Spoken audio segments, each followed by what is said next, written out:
G'day friends, I hope you are well. TechManPat here with a dirt report. Lots of things happening in the tech and telco world this week. Coles taking out Palantir AI Tech, and Aussie Broadband buying up another company for 260 odd mil.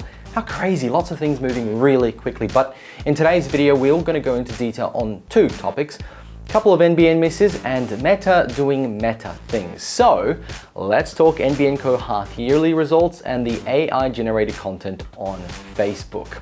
But before we roll into the intro, make sure to like this video if you did and subscribe to see more and of course to support us. Let's go.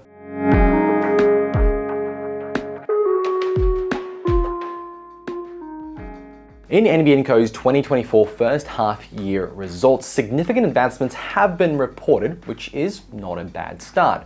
Over 197,000 customers have upgraded to fiber to the premises in the first half of 2024, marking a substantial increase of more than 107,000 compared to the previous year. However, despite receiving 7,000 fiber orders weekly, CEO Stephen Rue said that the connection rate is currently trailing behind expectations.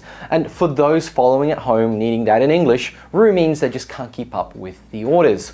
If you remember, last month we had 30,000 disconnections from users who are more than likely fed up or just couldn't get service. It looks like the demand for fiber is there and some are just not willing to wait much longer. The average weekly connection rate based on the reported connections slipped to around 4,100, falling short of the construction peak achieved last October at 5,000 premises per week.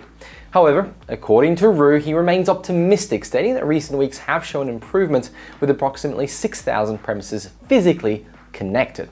Now, adverse weather conditions, particularly in Queensland following Tropical Cyclone Curly, have contributed to a reduction in the construction rate, prompting NBN Co to divert resources to remediation work. Fair enough. And Rue assures stakeholders that connection rates will pick up pace with enhancements in the field process. Now, additionally, NBN Co announced that 8.4 million premises are now within the fiber footprint, with plans to expand to 10 million premises by the end of 2025.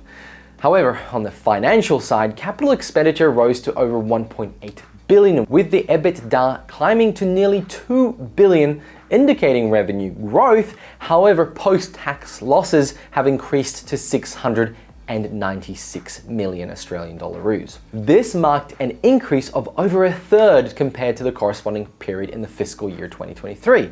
The company attributed this loss partially to increased interest rates. Now, despite the loss, NBN Co did see a 5% rise in revenue for the period, reaching 2.75 billion. However, the average revenue per user remained stagnant at $47, a figure unchanged since 2022. Now, Moody's Investor Services sees NBN Co's results as marginally exceeding expectations with a 10% EBITDA growth. Now, despite high capital spending, Moody anticipates a slight improvement in NBN Co's credit profile over the next 12 to 18 months, citing available liquidity of 7.3 billion as a positive factor in alleviating refinancing risks related to outstanding loans. Let's hope that that will be enough cash to get that 10 million footprint actually upgraded, because there's going to be a lot of work and it's going to cost quite a bit. Let's talk Meta, colloquially known as Facebook. In recent developments, Meta, the parent company of Facebook, Instagram and Threads, which is really the only alternative to X and Twitter, announced plans to label digital content, including images posted on its platform, that are AI generated. Nick Clegg, Meta's president of global affairs, outlined the initiative in a blog post aiming to inform users that certain images, often indistinguishable from real photos, are actually computer-generated creations. How they're going to figure that out? That's a secret sauce. Meta already applies labels to content generated using its own AI tools and will extend this practice to images on platforms such as OpenAI, Microsoft, Adobe, Midjourney, Shutterstock, and Google. Now, this announcement sheds light on efforts by tech companies to establish standards for addressing the potential risks associated with generative AI technologies.